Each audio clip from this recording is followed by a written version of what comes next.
महाराष्ट्र के चंद्रपुर जिले का घर बना अजूबा। घर की रसोई तेलंगाना में, बैठक महाराष्ट्र में।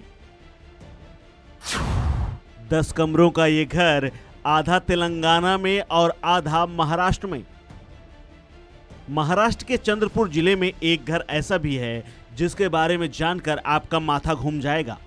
आप कहेंगे ये तो हद है यार, लेकिन ऐसा ही है कि उस घर की रसोई तेलंगाना में है और डाइनिंग हॉल यानी बैठक कक्ष महाराष्ट्र में। एक किचन महाराष्ट्र में तो दूसरा तेलंगाना में। दरअसल महाराष्ट्र और तेलंगाना के सीमा विवाद में फंसे चंद्रपुर के महाराजगुड़ा में एक परिवार की ऐसी दिक्कत आ गई है कि लोग हैरान हैं। हालांकि परिवार खुश है, लेकिन घर में ही 2 राज्यों के बांटे जाने से काफ़ी परेशान भी। 10 कमरों का ये घर आधा तेलंगाना में है और आधा महाराष्ट्र में।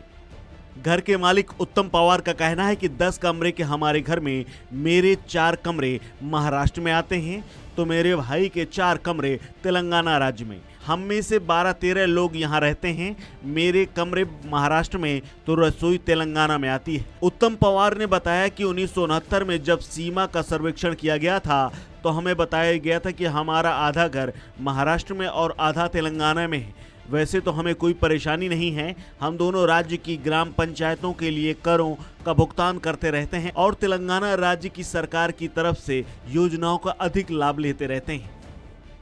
1969 में जब ये बाउंड्री देखने आए थे, जब से वहीं से घर, आधा घर हमारा महाराष्ट्र में बताया जा रहा है, आधा घर तेलंगाना में। जो हमारा किचन रूम है वो तेलंगाना में है सर।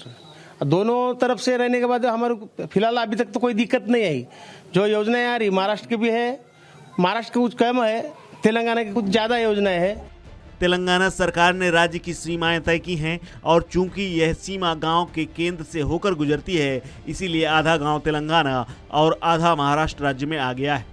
इन दोनों के बीच में ही पवार का घर भी है, जो कि दोनों हिस्सों में बट रहा है।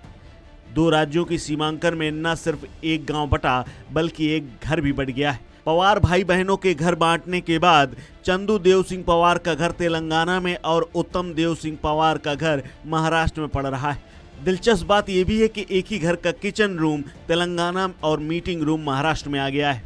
गांव वालों का कहना है कि इस गांव में गणेश के दुश्मन जाधव के घर का अगला हिस्सा तेलंगाना और पिछला हिस्सा महाराष्ट्र में आ गया है। इस गांव में दोनों राज्यों की आंगनबाड़ी, स्कूल, ग्राम पंचायतें।